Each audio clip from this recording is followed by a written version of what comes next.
Arkadaşlar merhaba. Bu diagonallerle ilgili bir pekiştirme videosu. Bazı arkadaşlarımızdan talep geldi. Diagonaller aslında hem basittir hem de karışıktır. Diagonalleri karıştırmanız normal. Şöyle söyleyeyim. Yani Trade Devils University, yani benim bu elit eğitimini aldığım yerde mezun olup da diagonalleri yapamayan bir sürü kişi vardı. E, Hala işte gerçekten bir sürü kişinin, binlerce kişinin takip ettiği ama diagonallerde problem yaşayan, e, şey diyorlar İngilizce'de, elitician diyorlar. Türkçesini bilmiyorum. Yani elitçiler diyelim. Elitçiler var. Bu nedenle diagonallerde diagonali karıştırmanız normal. Ama diagonallerin basit olduğunu da bilin. İlk eğitimde basitçe anlatmıştım. Şimdi de basitçe ilerleyeceğim. Şimdi buna göre iki tane mesafe kat eden dalga var. Gördüğünüz gibi ikisinde de şu sarı çizgiden hareket başlıyor. Şu sarı çizgiye kadar yol kat ediyor. İkisi de mesafe kat eden dalga. Fakat bunların iki farkı var. Temelde iki farkı var. Birinci fark, e, bu bir impuls bu arada. Şuraya yazalım.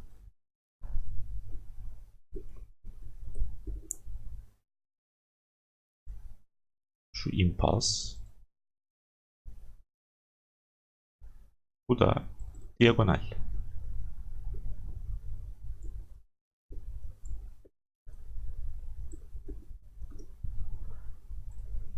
Şimdi birinci fark, dördüncü dalganın birinci dalgaya overlap yapması. Yani birinci dalganın seviyesinden aşağıda olması. Bu birinci fark. İkinci fark, bildiğiniz üzere impulslarda bu 1, 2, 3, 4, 5 mesafe kat eden dalganın iç sayımları, küçültelim bunu, yeşil yapalım. 1, 2, 3, 4, 5 bütün dalgaların iç dalgası bu arada. Hani impuls olan bu beyaz 1, 2, 3, 4, 5'in bütün, hani 1, 3, 5'teki e, alt dalgaları 1, 2, 3, 4, 5 diye gidiyor. Düzeltmelerinde herhangi bir fark yok. Diagonalle impulsın düzeltmesinde herhangi bir fark yok. Impulse'da bu 1-2, beyaz 1, 2, 3, 4, 5'in, daha doğrusu 1, 3, 5'in iç dalgaları 1, 2, 3, 4, 5 diye gidiyor. Eğer diagonal olursa bu iç dalgalar ABC diye gidiyor. Hadi mavi olsun, tamam. Ee, Gördüğünüz gibi şimdi farazi yapıyorum. Hani şekil önemli değil.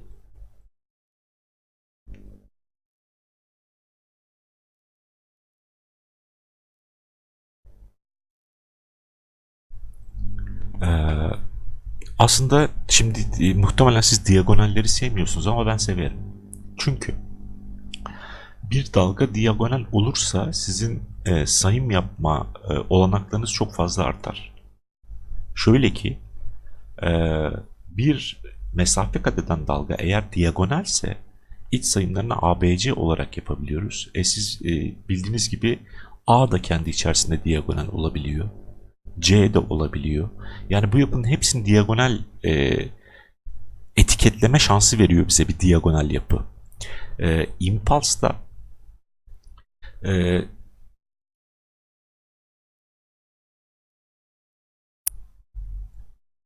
iç dalgalar 1, 2, 3, 4, 5 ve üçüncü dalgada mesela 4 1'e overlap yapamıyor. Burada yapabilir. Sizin de karıştırdığınız yer burası. Burada da yapabilir. Ama üçüncü dalgada dördüncü dalga 1'e overlap yapamıyor. Şimdi bu ne demek? Aa, Diagonaller nerede yaşanabiliyordu? Birinci dalgada, beşinci dalgada, A'da ve C'de. Şimdi bu impulsta birinci dalga diagonal olabilir demek. Beşinci dalga da diagonal olabilir demek. Ama üçüncü dalga diagonal olamaz demek. Şimdi bir dalgayı diagonal yapan unsur ne dedik? dördüncü dalganın birinci dalgaya overlap yapması dedik. Yani şurada şu şart aranıyor. Şimdi dolayısıyla bu birinci dalganın içerisinde 4 bire overlap yapabilir. Burada da 4 bire overlap yapabilir. Çünkü bu birinci dalga, bu beşinci dalga. Yani diagonalin yaşanabileceği yerler. Ama üçüncü dalgada yapamaz. Yani burada 4 bire overlap yapamaz. Eğer sizin sayınızda böyle bir durum varsa bu sayımı gözden geçirmeniz gerekir. Çünkü yanlıştır. Dediğim gibi muhtemelen sizin karıştırdığınız yer burası. Peki bu durumda ne oluyor? Hadi gelin şuna bir şey yapalım. Yoğunlaşalım şöyle. Şimdi örneklemelerle gidelim. Çünkü diagonalde en çok karıştırılan konu bu. Burada dördüncü dalganın yani beyaz birde impuls olan beyaz 1, 2, 3, 4, 5'teki beyaz birde dördüncü dalganın birinci dalgaya overlap yapması demek beyaz birin yeşil 1, 2, 3, 4, 5 iç sayımının ABC olması demek. Yani resmi küçültüyoruz. Neydi? Dalgalar sürekli iç içeydi. Yani bu birin de kendi içerisinde alt dalgası var. Onun da kendi içerisinde alt dalgası var. Onun da kendi içerisinde alt dalgası var. Yani Euclid teorisi dalgaların fraktaller, iç içe fraktaller oluşturarak gitmesi üzerine kurulu bir teori. Buna göre eğer beyaz birde, şimdi bir olduğu için bu diagonal olabiliyor ya, 4 bire overlap yapabiliyor ya. Bu durumda bu 1, 2, 3, 4, 5'in, yeşil 1, 2, 3, 4, 5'in iç dalgaları ABC olmak zorunda. Umarım karıştırmıyorsunuzdur. Yani eğer burası diagonalse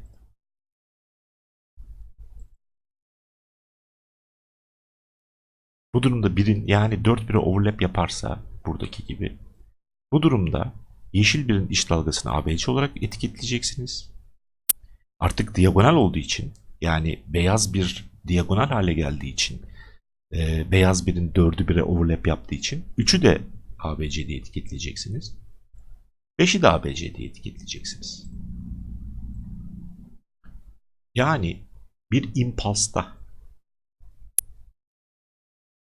bir kendi içerisinde diagonal olabilir. Çünkü birler diagonal olabilir. Burada da gördüğünüz gibi beyaz 5'te 4 bire overlap yapmamış. Eğer yapsaydı yine birinci, üçüncü ve beşinci dalgaların, yani beyaz 5'in alt dalgası olan yeşil 1, 3, 5'in iç dalgalarını aynı buradaki gibi ABC, ABC, ABC diye etiketlemeniz gerekecekti. Overlap yapmadığı için, şimdi overlap yaptırmadım. Bu durumda da burası 1, 2, 3, 4, 5 diye sayılacak. Böyle şekilde sayılmayacak tabii.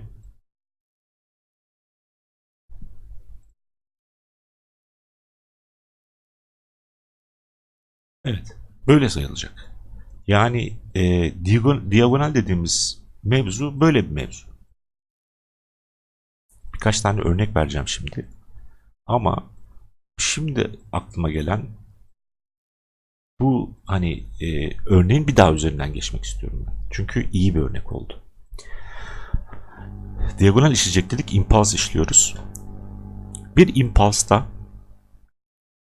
4 1'e overlap yapamaz. Ama bir impulsın alt dalgalarının birinde ve 5'inde 4 1'e overlap yapabilir. Çünkü diagonal 1, 5, A ve C'de yaşanabilir. Bu da beyaz 1, 2, 3, 4, 5 impulsın birinci dalgası olduğu için bu kendi içerisinde overlap, diagonal olabilir. Burada diagonal olabilmesi için ne gerekiyor? Şu gerekiyor. 4'ün 1'e overlap yapması gerekiyor. Buna bir de müsaade ediliyor. Eğer böyle bir impuls etiketlediniz, bunun birinci dalgasında 4 1'e overlap yapıyorsa bu bütün yapıyı diagonal yapmaz. Bu impulsın birini diagonal yapar. Aynı durum eğer burada olsa içini 1, 2, 3, 4, 5 diye yani her halükarda bir impulsta iç dalgaları 1, 2, 3, 4, 5 diye sayıyoruz. Bu durumda yeşil birin iç dalgalarını hani 1, 2, 3, 4, 5 diye, yani şuradaki gibi saymamız gerekir. Eğer 4 bire overlap yapıyorsa bu durumda ABC diye sayacağız. Biraz önceki gibi. O hale getirelim.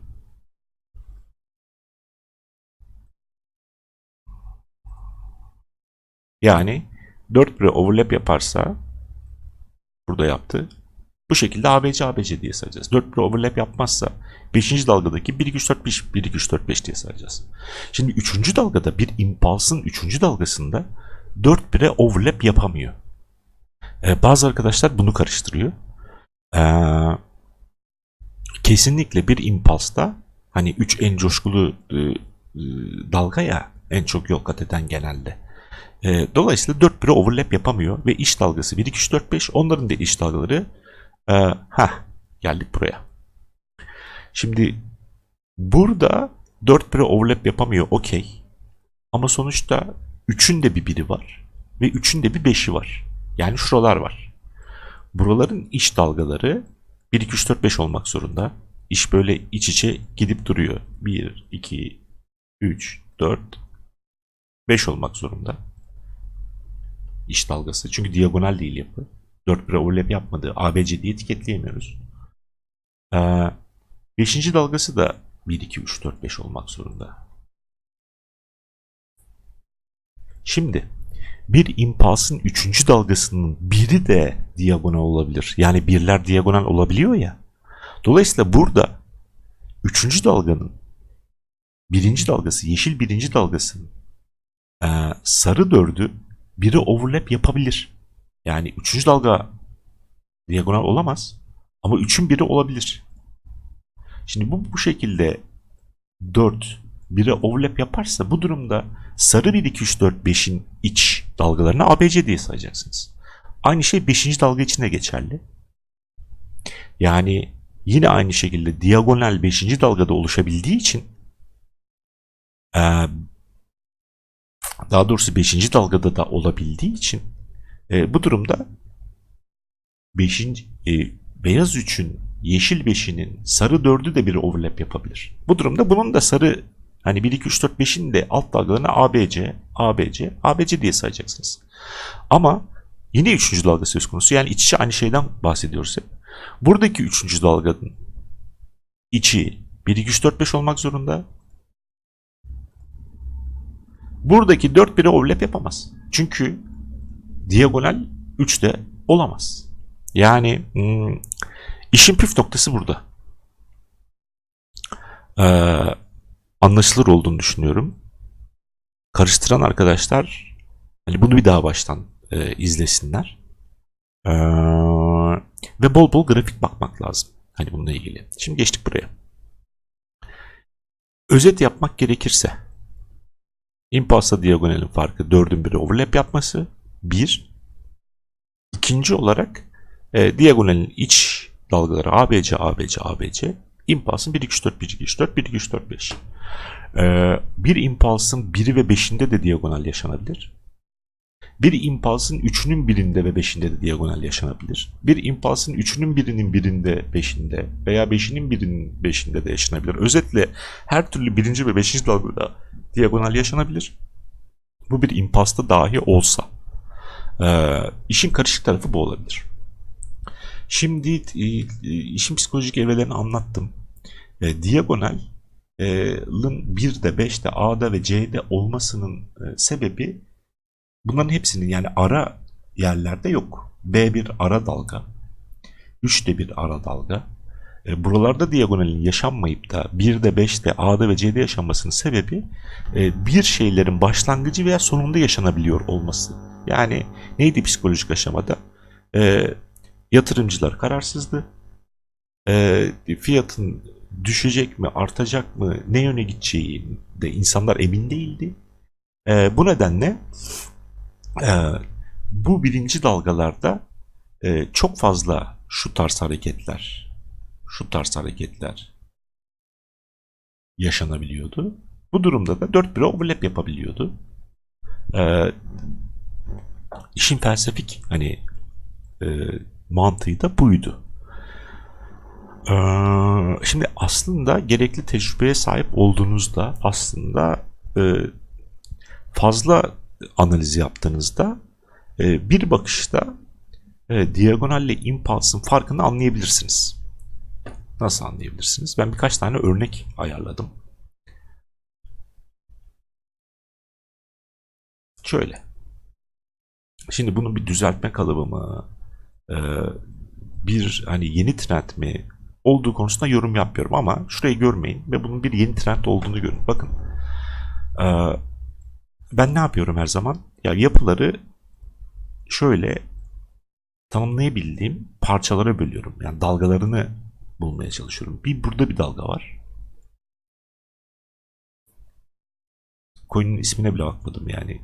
Araştırdım bu dersten önce. Hani örnek. Bir burada bir dalga var. Ve bir burada bir dalga var. Yani bunu herhalde hepiniz görebiliyorsunuz. Hani çıplak şöyle baktığımızda bu dalgaları hepinizin görebildiğini varsayıyorum. Bakar bakmaz grafiğe, hadi şu Vegas wave'leri kaldıralım. Bakar bakmaz grafiğe, burada birinci dalga olası, burada bir üçüncü dalga olası, burada da ya bir 5 mum var hissiyatı uyanıyor bende. Olmayabilir dediğim gibi ilk intiba bu. Şimdi yine buna bakar bakmaz hemen bunun zirvesine, eğer diyorum bu bir şeyse, birse, hemen zirvesine böyle çekip buradan bir overlap olduğunu görüyorum. Net bir overlap var. Şimdi bu overlap'i gördüğüm anda aslında problem ortadan kalkıyor. Çünkü şu iki yapı problemli. Bakın. Şuradaki şu ve buradaki bu sayım yapmayı güçleştiren iki dalga.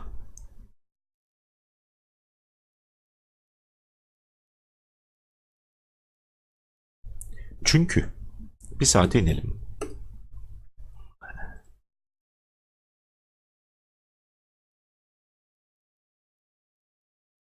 Şimdi madem bu bir, hani ilk bakışta madem bu bir, şöyle unutmayın şuradan başlıyor burada bitiyor iş. O zaman biz buradan nasıl bir çıkaracağız? Yani bir 2 3 4 truncated fifth mi yapacağız burayı? Hadi bu 3 diyelim ki, bir 2 3 4 5 mi yapacağız? Bu olabilirmiş bu arada. Ee, Hemen şunu görüyorum ben. Hani bakar bakmaz. Diyorum ki ya şöyle yaparsam iş çözülüyor. Bu nasıl olsa bir overlap var. Buraya ben A, B, C desem. A, B, C desem. Şunu kaldırayım. Buradan gitmeyelim. Şuradan gidelim. Yine 4 saat alayım.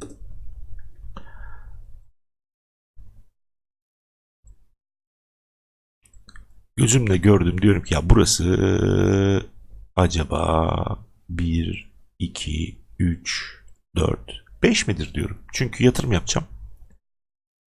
Ve böyle bir hani mesafe kat eden bir dalga yapısı görüyorum. Ya bunun dipleri mi geldi acaba? Buradan girilmeli mi? Bu bir iki olabilir mi? Hani büyük pencereden diyorum. Bir 2 olabilir mi diyorum. Hani plan bu. Şimdi dediğim gibi şu vikler, fitiller, iğneler neyse bu sayımı zorlaştırıyor. E, Çünkü mesela şuraya baktığınızda burası bir 2 3 4 5 ise 3 en kısa oluyor. Gibi problemler çıkıyor. Bu durumda bir saate düşelim. Göz ucuyla yaptığım sayımda, hatta 2 saate düşelim de şey olsun. Tam sığsın. Okey. Bunu A, B, C, bunu üçüncü dalgayı iki çeşit buradan şey çıkabilir ama kaba saba şöyle yapayım. A, B, C.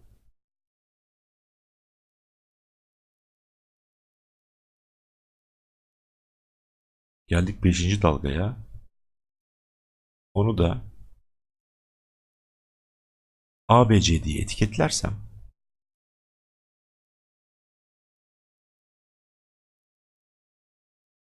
Bu sayımdaki 4'ün 1'e overlap yapması, bu weak'ler, bütün problemler ortadan kalkmış oluyor bir seferde. Yani dediğim gibi bu bullish senaryo buna göre. Bunun hani bir bearish senaryosu da var. Şimdi bu yapı diagonal diyorum. Bir 4-1'e overlap yapmış. İçi de ABC çıkıyor. Buradan ABC. Yani nasıl çıkıyor? Hocam yazdın geçtin, biz bundan ikna olmayız hani derseniz,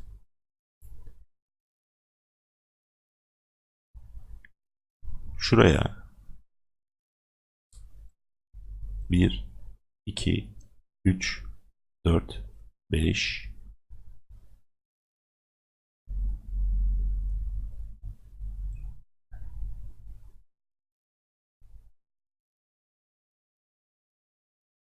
ile A'yı aynı şekilde 1, 2, şurada 3, 4, 5 görüyorum. 5 ile C'yi, Allah Allah, alamıyorum.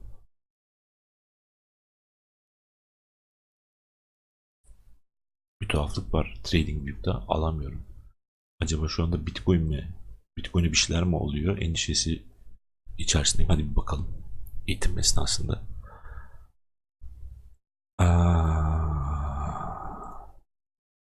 Yok, bir şey olmuyormuş. Tamam, geri döndüm.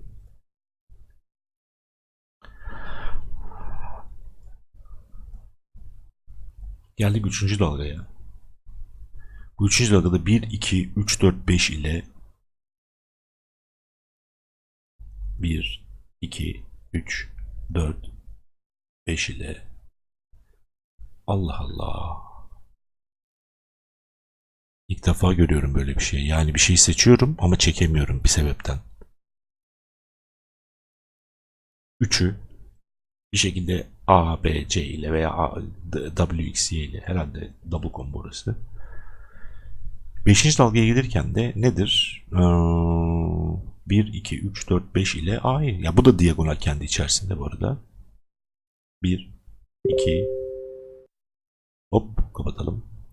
3, 4, hop kapatalım. 5. Bu şekilde A'yı diagonal dememin sebebini görüyorsunuz. Bakın A'nın nerede, diagonal nerede olabiliyordu? 1, 3, 5'te. Bu birinci dalga, büyük birinci dalga, sarı 1, 2, 3, 4, 5. Bu nedenle burası diagonal diyorum. Bunun A'sında da 4 1'e overlap yaptığı için burası da A, B, C. Burası da bir çeşit hani A, B, C diye gidiyor diye bakıyorum. B'den sonra da 1, 1, 2, 3, 4, 5 ile de bu diagonal bir ilk dalga için yeterli olan bütün hani şeyleri sağlamış oluyor. Ee, işin püf noktası, siz bu grafiklerle ne kadar çok karşılaşırsanız, ne kadar çok karşılaşırsanız o kadar çok görür görmez, ya bir dakika burada bir şey olabilir. Hani bu bir birinci dalga olabilir. Bu birinci dalga da diagonal. Hani bunun iç sayımından da ABC, ABC ya göz ucuyla çıkıyor. Hesabına yapabilirsiniz. Yani bu zamanla tecrübeli olacak bir şey. Bu örnekle sanırım durum biraz daha netleşmiştir. Yine dediğim gibi diagonal biraz karışık bir konu ama çok zor bir konu değil. Bunun için şey yapmanız lazım. Yani birisinin benim diagonal, yani ben diagonali öğrendim diyebilmesi için ben size diyeyim minimum 100 tane diagonal hani grafik çizmesi lazım. Yine aynı kişinin ya ben diagonalden anlamadım demesi için bir 50 tane hatalı diagonal, hani yanlış bir grafik çizmesi lazım. Ondan sonra demesi lazım hani ben anlamadım diye. Ee, gözünüzde büyütmeyin. Hem çok kolay hem çok kolay olmayan bir konu bu. Ama kesinlikle çok zor değil. Karıştırılabilecek bir konu. Ee, hala anlaşılmaması da normal. Anlaşılmadıysa yine böyle bu şekilde işte üstüne gide gide e, bu problemi çözebiliriz. Bunun için bakın arkadaşlar, geçmiş zamanda e, şöyle oldu. Siz grafiklerinizi attınız. ve attığınız grafiklerinizin üzerinde hatalarınızı bularak sizin nerede yanlış yaptığınızı anlayabildik. Bu nedenle Fiskos'ta analizlerinizi paylaşmaktan çekinmeyin. Hani birisinin yanlış bir grafik atmadan ya ben diagonalini anlamadım demesini kabul etmiyorum o yüzden.